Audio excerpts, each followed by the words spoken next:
क्या आपको मालूम है, हम इंसानों के द्वारा ये माना जाता है कि हमारी धरती पे 7 दरवाजे हैं जिससे हम लोग नरक जा सकते हैं। तो आज के एपिसोड में हम एक ऐसे ही शहर की बात कर रहे हैं जहाँ पे ये माना जाता है कि इन 7 में से एक दरवाजा वहाँ है। हम लोग इस वीडियो में सबसे पहले तो शहर की हिस्ट्री के बारे में बात करेंगे और ऐसा वहाँ पे क्यों माना जाता है, इस बारे में मैं आपको 3-4 जो वहाँ पे बहुत फेमस स्टोरी है वो बताऊंगा। तो अगर हम लोग हिस्ट्री के बारे में बात करें इस शहर की, जिसका नाम स्टल है, तो बेसिकली ये शहर डच और पेंसिल्वेनिया के लोगों ने बसाया था। उन्होंने ये शहर इसीलिए बसाया था कि वो वहाँ पे अपना धर्म प्रैक्टिस कर सके और अपने धर्म को बढ़ा सके। तो बेसिकली इस शहर की स्टोरी 1970 में बहुत ज्यादा फेमस होने लगी, जहाँ पे कुछ लोगों का ये भी मानना था कि ये शहर एक कर्स टाउन है। लोगों का मानना था कि यहाँ पे सैटर्न साल में 2 बार खुद विजिट करता है, पहला स्प्रिंग इक्विनॉक्स पे और दूसरा द ईव ऑफ हैलोवीन पे। एक और पॉपुलर बिलीव है जहाँ पे इस शहर में एक सेमेट्री है जिसका नाम है स्टेल सेमेट्री। उस सेमेट्री के बीचों बीच में एक चर्च बनाया गया था। माना यह जाता है कि हमारी धरती पे टोटल 7 गेट है नरक जाने में, जिसमें से एक इस सेमेट्री के इस चर्च के बेसमेंट में है। तो इस चर्च के बगल में एक बहुत पुराना पेड़ है। अगर आप जाते हैं स्टेल शहर में और इस पेड़ को जाके देखेंगे तो उस पेड़ पे विच वर्ड्स है। हम लोग इससे एक ही चीज मान सकते हैं कि कभी ना कभी इस पेड़ पे विच क्राफ्ट ट्रायल्स होते थे। इस विच वर्ड से लेके बहुत सारी स्टोरीज है जो मैंने आपको बताया था। तो मैं अब एक एक करके आप लोगों को ये सारी स्टोरीज बताता हूँ। जैसे सबसे पहला स्टोरी ये है कि इसी शहर की एक औरत को एक बच्चा हुआ था। मेन बात यह है कि ये जो बच्चा हुआ था ये आधा इंसान था और आधा वुल्फ था, और ये औरत किसी भी आदमी के फिजिकल कांटेक्ट में नहीं आई थी और उससे ये बच्चा हुआ था। तो जब गांव वाले को पता चला इस औरत के बारे में और उसके बच्चे के बारे में कि वो आधा इंसान है और आधा वुल्फ है, उन्होंने ये बच्चे को मारा नहीं, उन्होंने सीधे इस बच्चे को चर्च के हवाले कर दिया, जहाँ पे चर्च पे इसे बेसमेंट में कैद करके रखा जाता था। 10 साल तक इस बच्चे को उसी चर्च के बेसमेंट में कैद करके रखा गया था, जहाँ पे इसकी हरकत भी अब जंगली जानवर जैसी हो रही थी। अपने 10वें बर्थडे पे इस बच्चे ने केज तोड़ के उस चर्च से वो भाग गया। 11 महीने वो उसी शहर में इधर उधर छुपते रहा, बचते रहा। एक दिन एक फार्मर को ये बच्चा अपने लैंड पे मिला और उस फार्मर ने इस बच्चे को बंदूक से गोली मार के इसकी जान ले ली, और माना जाता है कि इस बच्चे को उसी पेड़ के नीचे दफनाया जाता है। अगर आप इस पेड़ के नीचे देखेंगे तो वहां पे आपको एक ग्रेव भी मिलेगा, इसीलिए लोगों का इस कहानी में ज्यादा मानना है। लेकिन ऐसी बात नहीं है कि ये सिर्फ एक कहानी है, और भी कहानी है। तो एक कहानी और है कि एक टाइम पे एक औरत ने खुद सैटर्न को जन्म दे दिया था। सैटर्न का ह्यूमन फॉर्म उतना अच्छा नहीं था और वो सरवाइव नहीं कर पाया। इसी पेड़ के नीचे सैटर्न की बॉडी को दफना दिया गया। इस औरत को उसी पेड़ पे लटका दिया गया क्योंकि लोगों का मानना था कि ये विच है, इसीलिए इसने सैटर्न को जन्म दिया। तो लोगों का ये मानना है कि सैटर्न इसी ग्रेव को विजिट करने के लिए साल में 2 बार आते हैं, जैसे मैंने आपको पहले बताया था, स्प्रिंग इक्विनॉक्स पे और द ईव ऑफ हैलोवीन पे।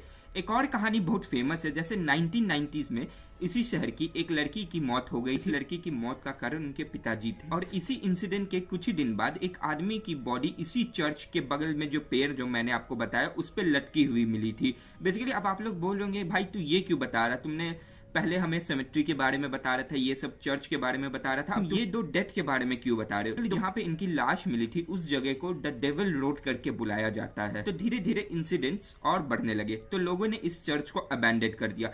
उसके बाद सबसे इंटरेस्टिंग फैक्ट ये है कि जब लोगों ने इस चर्च को अबैंडन कर दिया, कोई अंदर नहीं जाता था, सेमेट्री के चारों ओर फेंसिंग थी, इस चर्च पे अपने आप आग लग गई। और लोकल लोगों का ये कहना कि ये आग 3 दिन तक चली थी, लेकिन चर्च को अंदर से कोई नुकसान नहीं हुआ था इस आग के कारण। 1920 में खराब मेंटेनेंस के कारण इस चर्च की छत गिर गई, लेकिन लोकल लोगों का यह कहना था कि जब भी बारिश होता था इस चर्च के अंदर एक बूंद पानी नहीं जाता था। इस सेमेट्री के बगल में तो फेंसिंग पहले हो गई थी, लेकिन जैसे जैसे ये सब कहानी अमेरिका में फेमस होने लगी, जो लोग फेंस पार करके जाते थे उन लोगों का कहना है कि उन्होंने ऐसा एक्सपीरियंस किया था अंदर जो वो कभी नहीं भूल सकते। इस सेमेट्री के गार्ड ने बहुत बार ऐसा भी बताया है कि कभी कभी चर्च में से अचानक बहुत तेज लाइट आती थी, जिसका कारण वो सैटेनिक लोग थे जो इस चर्च पे आके सैटन की पूजा करते थे। बाद में ये माना गया जिन डच और पेंसिल्वेनिया लोगों ने ये शहर बसाया था उन्होंने ये चर्च सैटर्न की पूजा करने के लिए बनाया था। जो भी आसपास में जो भी मौत होती थी उनका कारण यही ग्रुप था, ये सैटेनिक ग्रुप, क्योंकि वो एज अ सैक्रिफाइस इंसान जानवर ये सब की जान लेते थे। और ये सारे इंसिडेंट्स विंटर टाइम पे कुछ ज्यादा होते थे। वहां पे ये माना जाता था कि विंटर इक्विनॉक्स में इस चर्च के बेसमेंट में जो सीढ़ी है वो कुछ ज्यादा ही लंबे हो जाते हैं, और अगर आप इस सीढ़ी से नीचे जाओगे तो मुझे बताने का जरूरत नहीं है कि आप कहां पहुंचोगे। और ऐसा ही स्टोरीज है इस चर्च के 8 विंडो के।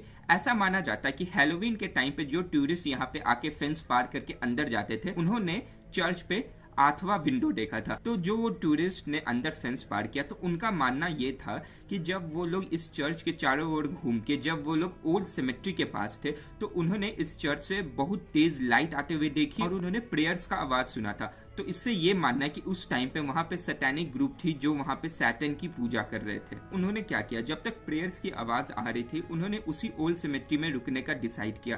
तो जैसी प्रेयर की आवाज बंद हुई, उन्होंने एक स्ट्रेंज चीज नोटिस किया कि उस चर्च के अंदर से बहुत तेज लाइट आ रही थी और उन्हें 8 विंडो दिख रहा था चर्च पे। जब ये चर्च बना था तो इस चर्च पे 7 विंडोज थे, दोनों साइड पे 3 विंडोज, और जो मेन एंट्री था उसके ऊपर एक और विंडो। लेकिन उन्होंने चर्च के बैक में द 8 विंडो भी नोटिस किया। देखो अब तुम कितने भी हो कि तुम नहीं मना है, तुम फेंस पार करके चल जाओ, लेकिन ये सब सैटेनिक ग्रुप के प्रेयर्स का आवाज, लाइट आना, द 8 विंडो नोटिस करना, उसके बाद तुम्हारे में हिम्मत होगी नहीं कि तुम अंदर जाके सब कुछ अच्छे से देखो।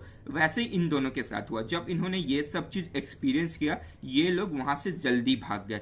मैं तो ये बोलूंगा कि ये लोग बहुत लकी थे, क्योंकि अगर कोई भी सैटेनिक ग्रुप का कोई भी मेंबर का नजर इन दोनों पे पड़ जाता, वो इन दोनों को जान से मार देते एज अ सैक्रिफाइस। वो लोग वो सेमेट्री छोड़ के बाहर निकले। अगले दिन उन्होंने ये सारी बात वहां के लोकल लोगों के साथ शेयर किया, जहां पे ये पता चला कि जो वहां पे गार्ड की ड्यूटी करते थे उन्होंने भी ये नोटिस किया था।